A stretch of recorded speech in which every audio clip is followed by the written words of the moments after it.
आणि उपस्थित बंधू भगिनी, या राजेंद्र बन्हाट्टी कथा पारितोषिक वितरण समारंभ प्रसंगी आपणा सर्वांचं स्वागत. सर्वप्रथम स्वागत आणि प्रास्ताविक स्वागत करते कार्याध्यक्ष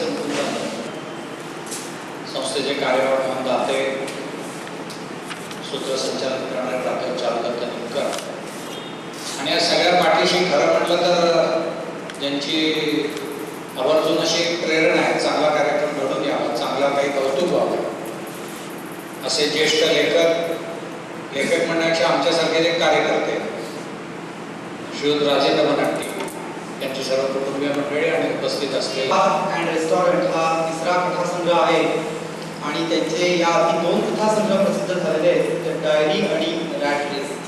आणि त्यांचे आत्ताचे सुद्धा दिवाळी अंक बघितले तर त्या दिवाळी अंकामधून कथा या प्रसिद्ध झालेल्या आहेत. यातही काही कथांचं संकलन हे दिवाळी अंकात प्रसिद्ध झालेल्या कथांमधून आहे.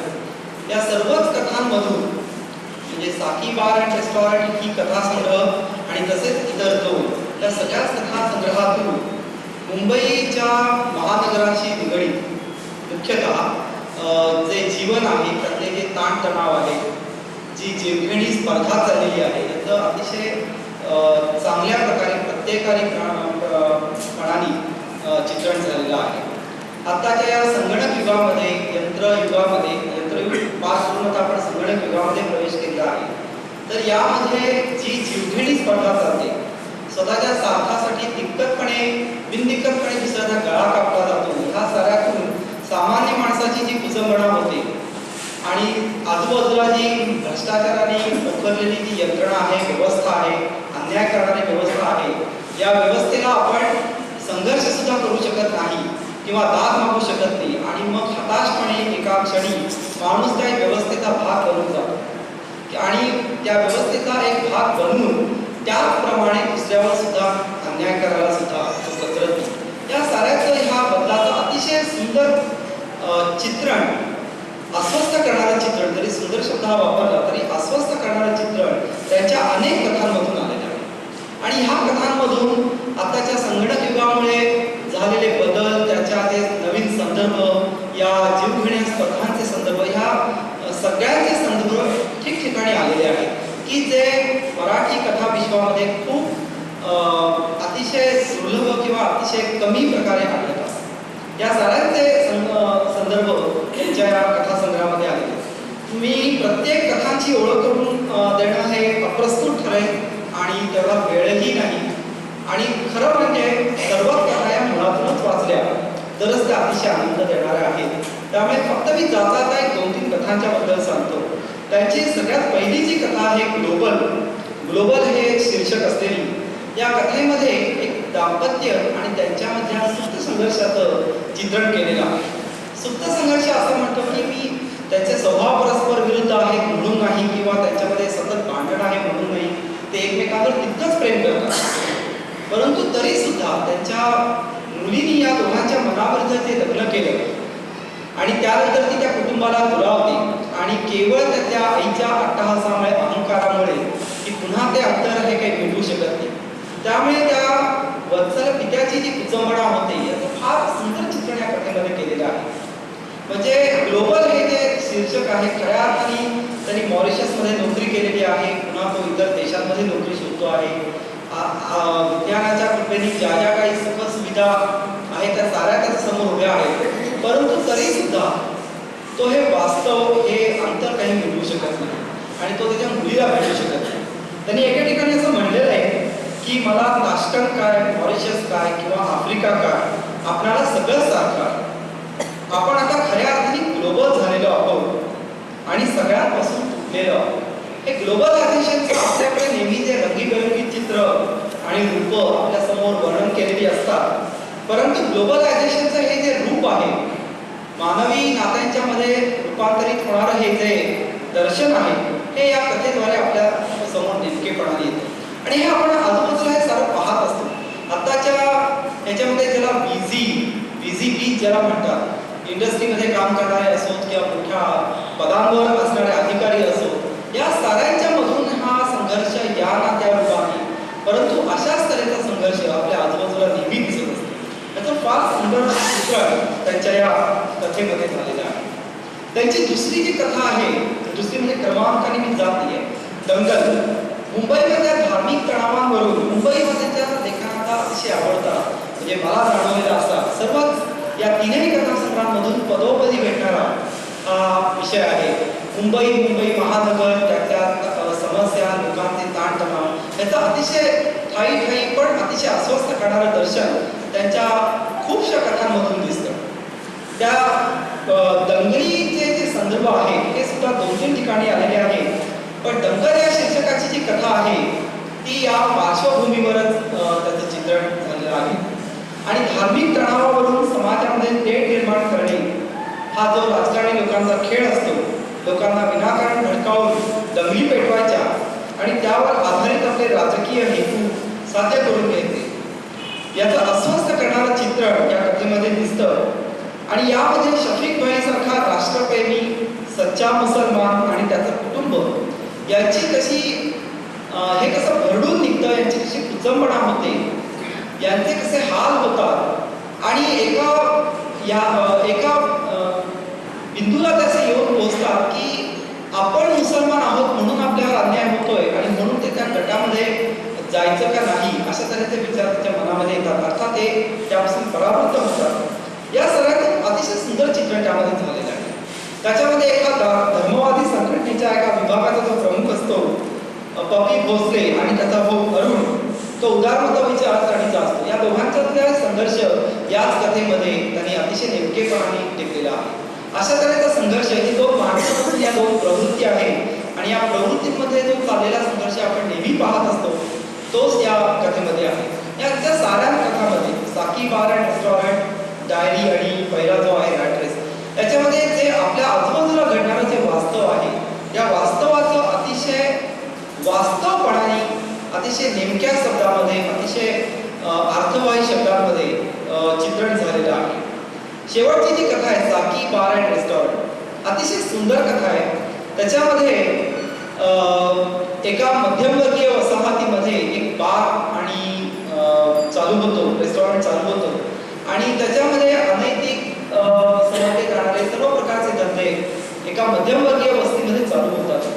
अनेक लोक अस्वस्थ होतात, काही करत नाही. त्यांच्यामध्ये रामाराव नावाचा जो माणूस असतो तो मध्यमवर्गीयाचा प्रतिनिधी असतो, पण तो ते नेतृत्व करतो आणि त्याच्या विरुद्ध लढा देतो. आणि हा लढा देत असताना त्याला त्या प्रश्नाचे किती कंगोरे समजून येतात याचं अतिशय सुंदर चित्रण. म्हणजे आपल्या सुद्धा आजूबाजूला अशा तऱ्हेच्या नको असणाऱ्या गोष्टी घडत असतात. आपल्याला आपल्या मनामध्ये त्याच्याविषयी असंतोष असतो, पण सक्रियपणाने आपण तो व्यक्त करू शकत नाही, काही त्याच्यावर ऍक्शन करू शकत नाही. इतकंच नाही तर आपण आपल्या मर्यादेत राहून त्या प्रश्नाचा विचार करतो. साकी बार अँड रेस्टॉरंट या कथेमुळे आपल्याला या प्रश्नाच्या अनेक, म्हणजे आपण नुसताच विरोध करतो, पण आपण त्याच्यामध्ये भाग सहभाग असणाऱ्या प्रत्येक माणसाविषयी असूयाने अतिशय चीड आणि संताप बाळगून असतो. पण त्यामध्ये काम करणारे जे लोक असतात, ज्याच्यावर त्यांची रोजीरोटी अवलंबून असते, ते किती हताशपणाने परिस्थितीला शरण जाऊन त्याच्यामध्ये काम करत असतात. हे सगळं वाचलं आणि ह्याचं चित्रण बघितलं की आपल्याला त्या प्रश्नाचे अनेक कंगोरे समजून येतात. शेवटचा जो रामारावच्या मनामध्ये येणारा विचार आहे त्याचे मी 2-3 फक्त ओळी वाचतो. इतकी वर्ष या व्यवस्थेत जगत होतो तरी त्याची जाणीव नव्हती. आजूबाजूला नेहमी त्या व्यवस्थेला शरण गेलेले लोक बघत होतो, पण शरण जाण्यात त्यांचा फायदा आहे असं आपण समजत असतो. मध्यमवर्गीय माणसाची ही विचारसरणी असते की त्याच्यामध्ये जे लोक असतात त्यांचा फायदा असतो आणि म्हणून ते ती गोष्ट चालू ठेवतात. शरण गेलेले लोक बघत असतो, पण त्यांच्या जाण्यात त्याचा फायदा आहे असं समजत होतो. ही यंत्रणा कोणालाच बदलाविषयी वाटत नाही. आपण गेंड्याच्या कातडीचे झालो आहोत. शोषक या यंत्रणेचा भाग असतील तर ते समजू शकतो, पण शोषितही या यंत्रणेला बदलण्यास तयार नाही. सगळ्यांच्या मनात एक प्रचंड भीती आहे. दोघेही एका प्रचंड भीतीखाली जगत आहोत असं मला वाटतं. माझ्या जाणीवा आजपर्यंत मध्यमवर्गीय होत्या. प्रश्नाला किती विविध बाजू असतात हे मी लक्षातच घ्यायचं नाही. मी माझं मत बनवून मोकळा व्हायचो. आज मला तसं वाटत नाही. आपल्यापैकी प्रत्येक जण कुठल्याही प्रकारे आजूबाजूला घडणाऱ्या घटना बघून आपल्या पूर्वानुभवावरून म्हणा किंवा आपल्या अनुभवाच्या मर्यादांमुळे म्हणा मत बनवून मोकळं होतो. परंतु त्याच्या पलीकडे जाऊन विचार करणे ही जी दृष्टी आहे या कथेने आपल्याला नक्कीच लाभेल. अशा सगळ्याच कथा याच्यामध्ये आपल्या आजूबाजूच्या वास्तवाचं भीषणपणा चित्रण करणारे आहेत. याच्यामध्ये माझ्या मते थोडासा निराशाजनक सूर असतो की व्यवस्थेला शरण करणारे लोक त्या व्यवस्थेला भाग बनून जातात. रामारावसारखे फार कमी लोक त्याच्या विरोधात उभे राहतात आणि सातत्याने प्रश्नाची ही बाजू समजूनही लढण्यासाठी उपयुक्त होतात. पण असे आजूबाजूला फार कमी लोक आपल्या असतात. त्याच्या प्रत्येक कथेबद्दल बोलणं हे उचित ठरणार नाही आणि तेवढा वेळही नाही. आणि खरं पाहता इतक्या उत्तम कलाकृतीचं, इतक्या उत्तम कथांचं अतिशय थोड्या वेळामध्ये सांगणं हे त्याला न्याय देणारं सुद्धा होणार नाही. त्यामुळे आपल्या सर्वांच्या पसंतीला या कथा होतील याची मला नक्की खात्री आहे की निवड आम्ही जी केलेली आहे ती नक्की सार्थ आहे. मी फक्त एक दोन गोष्टी त्यांच्या सगळ्याच कथांचे विशेष मला जाणवलेले म्हणून सांगतो.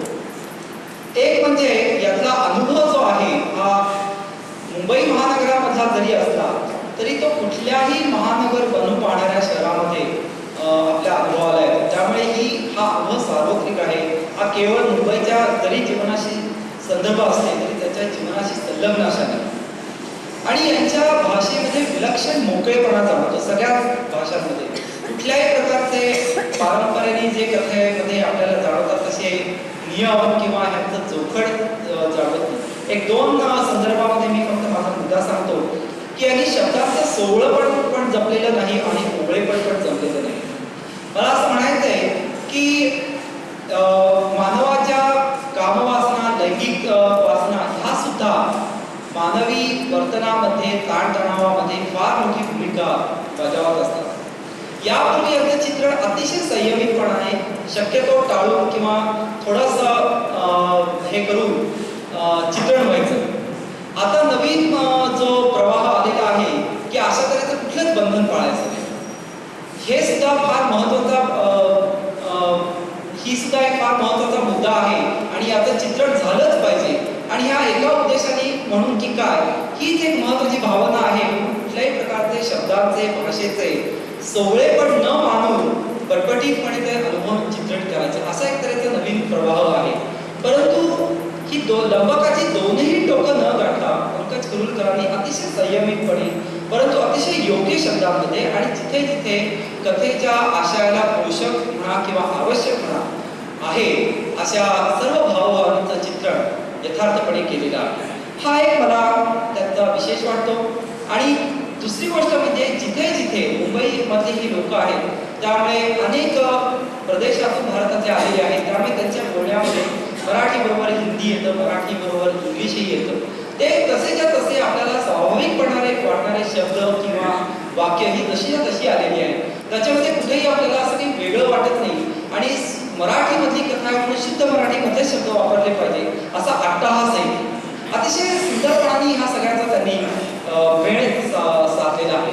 तर अशा तऱ्हेने अतिशय मोकळेपणाने मोकळी भाषा परंतु आपल्याला अस्वस्थ करून सोडणारा अनुभव यांच्या सर्वच कथांमधून दिसून येतो. मगाशी अंगाने सांगितल्याप्रमाणे ते स्वतः संगणक अभियंता असून संगणकाचा त्यांचा व्यवसाय आहे. त्याच्या व्यवसायाचा मोठा व्याप आहे. हा व्याप असाच बुद्धिगत हो परंतु त्याबरोबरच त्यांचा हा जो कथालेखन आहे ते सुद्धा बुद्धिगत हो अशी मी आशा व्यक्त करतो. आणि यानंतर आपण त्यांना पारितोषिक वितरणाचा कार्यक्रम करणार आहोत. मी त्या कार्यक्रमाचे अध्यक्ष माननीय बोराडे सर यांना विनंती करतो की त्यांनी त्यांचा सत्कार करावा.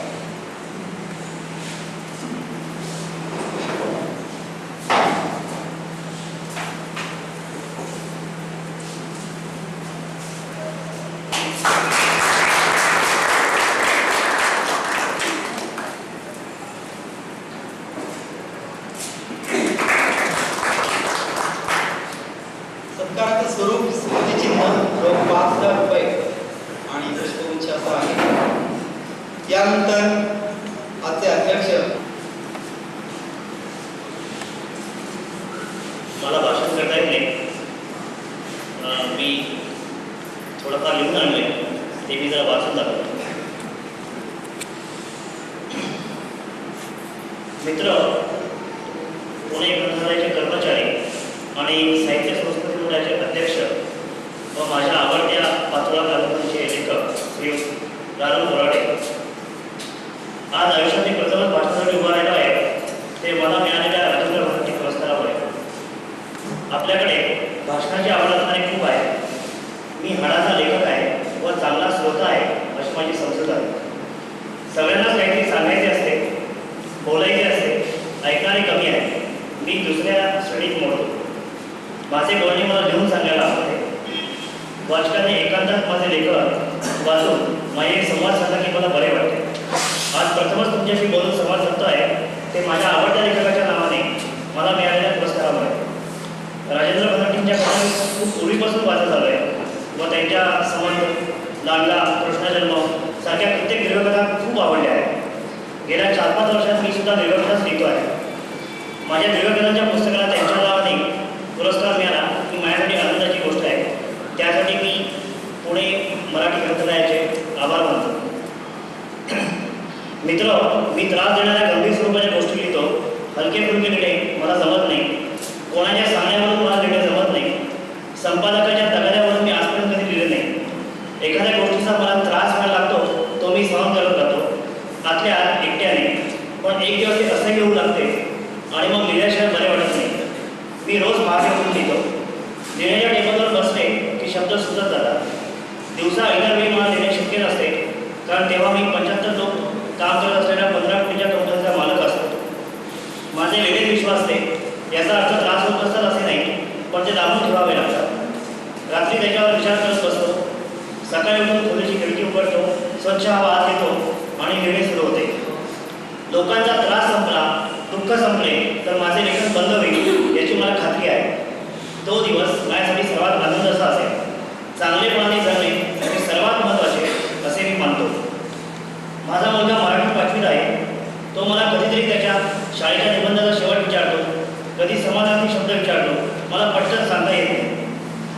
त्याआधी माझे शब्दांवर प्रभुत्व नाही अथवा कुठल्याही विषयावर मी लिहू शकत नाही. आपल्याकडे शब्दांचे फुलोरे उभे करणारे, चमत्कृतीपूर्ण लिहिणारे, अट्टहासाने प्रयोग करणारे खूप आहे. मला साधेपणाने लिहायला आवडते. आशय माझ्यासाठी सर्वात महत्त्वाचा असतो. साधे लिहिणे सर्वात अवघड असते. त्या शब्दांमध्ये लपता येत नाही. 2 ओळींमधील आशय वाचकाने समजून घेत जावा असे मला वाटते. मी मराठी माध्यमातून शिकलो. माझा मुलगा मराठीतून शिकतोय. त्याला मराठी माध्यमात आम्ही टाकले तेव्हा लोक मला हसले, आमच्या मुलाची काळजी करू लागले. मराठी माध्यमातून शिकलेला व्यावहारिक जगात कितपत यश मिळवू शकतो हे सांगण्यासाठी मी तुमच्यासमोर उभा आहे. मला माझ्या मातृभाषेची कधीही लाज वाटली नाही. आजकाल जो तो इंग्लिश मिडियममधून शिकतो, कम्प्युटर सॉफ्टवेअरचा कोर्स करतो व अमेरिकेला पडण्याची स्वप्न बघतो. अमेरिकेला पोहोचल्यावर आयुष्याची कितीतरी घरासारखे त्या व्यक्तीला कुटुंबाला वाटते.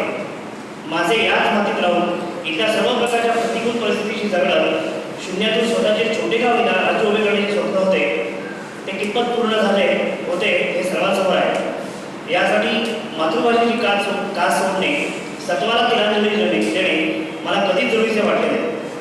माझ्या मुलामध्ये गुणवत्ता असेल तर तो जरूर पुढे येईल. मातृभाषेतून शिकलो तर माणूस मागे पडतो हा गैरसमज आहे. हे सांगण्याची संधी या निमित्ताने मला मिळत आहे. त्यासाठी मी आवर्जून मुंबईत पुण्याला आलो आहे. पुणे मराठी ग्रंथालय ग्रंथप्रसाराचे महत्त्वाचे कार्य करत आहे. मी सुद्धा शेकड्याची पुस्तकं ग्रंथालयातूनच वाचली. ग्रंथालयाचे महत्त्व मी जाणतो. त्यांच्या कार्याला माझ्या शुभेच्छा आहेतच. त्यांच्या कार्यासाठी माझ्या पुरस्काराची रक्कम त्यांनाच अर्पण करतोय. त्यात माझी छोटीशी काही ॲडिशनल आहे ती त्यांनी प्रेमपूर्वक स्वीकारावी. धन्यवाद. आणि आपुलकीच्या सर्व संवेदना त्यांनी बरोबर मात्र जरूर ठेवाव्यात आणि त्यांनी व्यक्त केलेली जी इच्छा आहे त्या इच्छेला मान देऊन जी काही ती रक्कम आमच्याकडे सुपूर्द करतील की आम्ही जरूर ग्रंथ प्रसारासाठीच त्याचा उपयोग करू. मराठी भाषेतून शिक्षण आणि त्यामुळेच मी कसा मोठा झालो आणि त्यामुळेच मी कसा प्रगती साधू शकलो हा अतिशय महत्त्वाचा विचार आजच्या काळामध्ये मला वाटतं जरुरी आहे आणि तो त्यांनी इथे मांडला आहे, अतिशय उचित झालं. यानंतर आजच्या कार्यक्रमाचे अध्यक्ष माननीय नारायण गोराडे यांना मी विनंती करतो की त्यांनी आपले विचार मांडावे. ग्रंथालयाचे कार्याध्यक्ष मुकुंदराव यांना, कार्यवाह मोहन दाते, निवड समितीचे सन्माननीय सदस्य प्राध्यापक ज्ञानदत्त नेमकर या कार्यक्रमासाठी ज्यांच्या नावे हा पुरस्कार दिला जातो ते आमचे साहित्यिक मित्र राजेंद्र बनहट्टी, माझे एकीकडचे प्रकाशक मित्र श्रीयुत राजा फडणीस, प्रकाशन व्यवसाय जरी थांबवलेला असला तरी माझं लेखन अजून चालूच आहे. जवळजवळ माझ्या अंदाजाप्रमाणे 6 पुस्तकं माझी काढलेली आहेत. आता त्याच्यामुळे त्यांचा प्रकाशन व्यवसाय बंद पडलेला आहे असं काही मला वाटत नाही आहे, कारण तरीही नंतर या माझ्या पुस्तकाच्या आवृत्ती अजून निघतच आहे. त्याच्या अशा लेखकांचे प्रकाशक मित्र श्रीयुत राजा फडणीस, उपस्थित असलेली सर्व सन्माननीय मंडळी, एका अनोख्या समारंभाला उपस्थित राहण्याचा मला योग प्राप्त झाला. त्याबद्दल पुणे मराठी ग्रंथालयाचे विशेषतः मुकुंदरावजी मिंगर यांचे मी आभार मानतो. खरोखरच या पुरस्काराची एक चढती अशा प्रकारची कमान या ठिकाणी मला अनुभवायला मिळाली.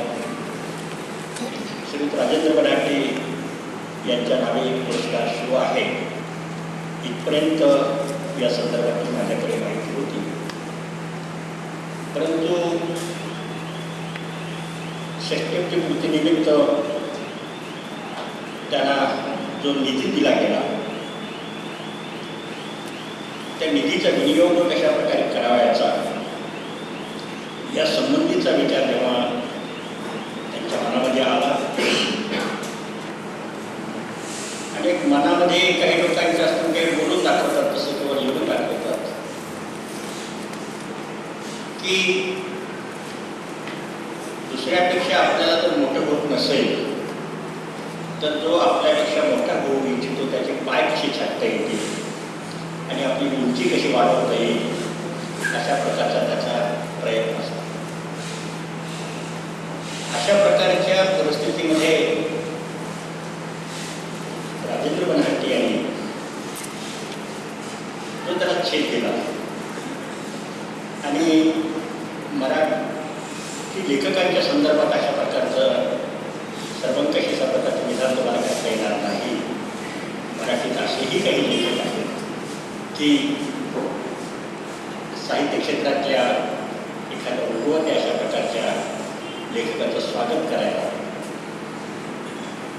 केवळ स्वागतच नव्हे तर त्याला एक पुढे चालायला तुम्ही शाबासकीची थाप एका पाठीवर देण्याची ही कल्पना जी आहे बनहट्टी सरांच्या मनामध्ये आलेली ती खरोखरच मला कौतुकाची वाटली, अभिनव अशा प्रकारची वाटली.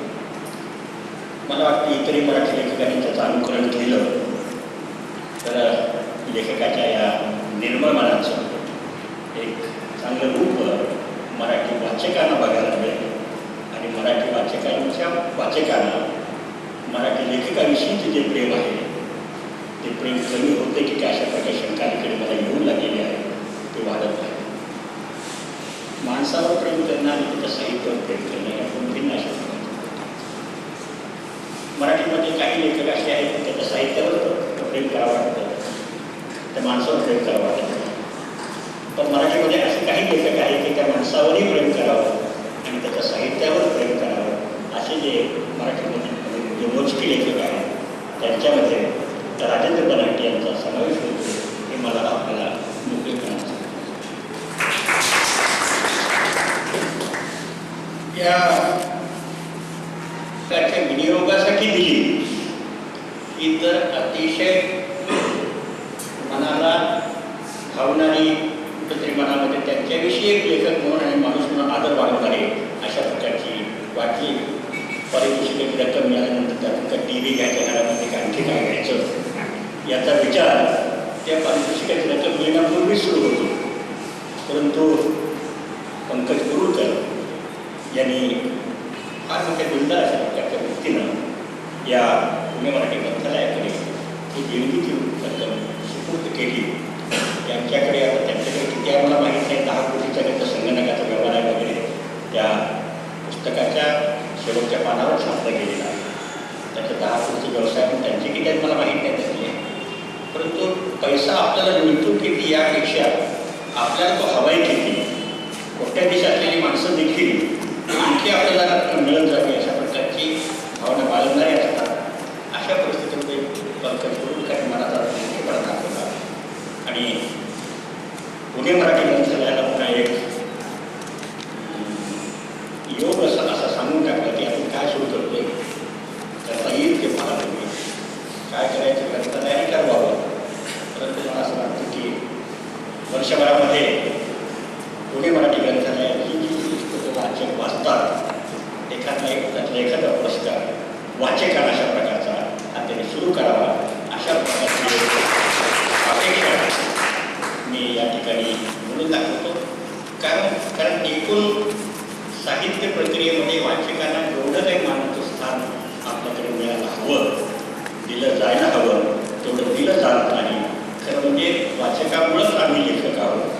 आमच्यातून जर वाचक वगळला तर आमचं अस्तित्व हे तेवढीमुळे अशा प्रकारचं अस्तित्व होणार आहे, हेही आपण या ठिकाणी लक्षात घेतलं. मला आनंद या गोष्टीत झाला की या पुरस्कारासाठी पंकज कुरुलकर यांची निवड झाली. अलीकडच्या काळामध्ये जे तरुण लेखक लिहित आहेत त्यामध्ये पंकज कुरुलकर यांचा प्रामुख्यानं समावेश होतो. परंतु त्यांच्या समकालीन लिहिणारे लेखक आणि पंकज कुरुलकर यांच्यामध्ये मला तो जाणवलेला फरक तो असा आहे की पंकज कुरुलकर यांची कथा अगदी सुरुवातीपासून ते शेवटपर्यंत ही अगदी साधेपणाने घडत जाते. कुठल्याही प्रकारचा अभिनिवेश नाही त्यामध्ये. कुठल्याही प्रकारे आपल्याला काही जीवनाचा एखादा फार मोठा आशय सांगायचा ही भावना नाही. जीवनामध्ये भाष्य आपल्याला करायचं हेही जाणवत नाही, परंतु ती कथा मनामध्ये अशा तऱ्हेनं उतरत जाते, शेवटपर्यंत उतरत जाते की मग शेवटी आपल्यालाच कथा वाचल्यानंतर यातून आपल्याला काय आशय गवसतो याचा विचार वाचकाला मनाशी करावा लागतो. लेखक काही सांगत नाही असं. पंकज कुरुलकरांचे समकालीन लेखक आणि पंकज कुरुलकर यांच्यामध्ये मला तो आणखी एक महत्त्वाचा भाग फरक जाणवतो. तो फरक असा की त्यांच्या समकालीन इतर लेखकांच्या कथा वाचत असताना मनोविश्लेषण, गुहेमध्ये अंधाराच्या गुहेमध्ये शिरणं, त्यातूनच स्वतःभोवती तुमचं गिरक्या घेत राहणं, वाटणं, सापडणं, गरगरल्यासारखं होणं वगैरे वगैरे अशा प्रकारचा भाग मला काही लेखकांच्या संदर्भामध्ये मी नावं सांगत नाही या ठिकाणी पण जाणवतो. परंतु पंकज कुरुलकरची कथा अगदी आतापासून इथपर्यंत अगदी साधेपणाने उतरते. अगदी साकी बारावी रेस्टॉरंट जरी घेतलं त्याचा जो रामराव आहे अतिशय सत्प्रवृत्त अशा प्रकारचा माणूस आहे. परंतु जेव्हा 25 वर्ष पूर्ण करून विवाहाची 25 वर्षाच्या पूर्ण केल्याच्या निमित्तानं त्याला ते हनीमून शब्द वापरले त्यांच्या मुलानं. कसं काय बरं बाबा हनीमून तुमचा, म्हणजे या काळातला बापाला विचारतोय मुलगा, अशा प्रकारचा इथे कशा प्रकारचा मुलगा, तरी सुद्धा पण अतिशय संस्कारक्षम अशा प्रकार त्यांची मुलगी काय किंवा त्यांचा मुलगा काय अतिशय संस्कारक्षम अशा प्रकारची मुलगा. आणि जेव्हा ते परत येतात तेव्हा आपल्या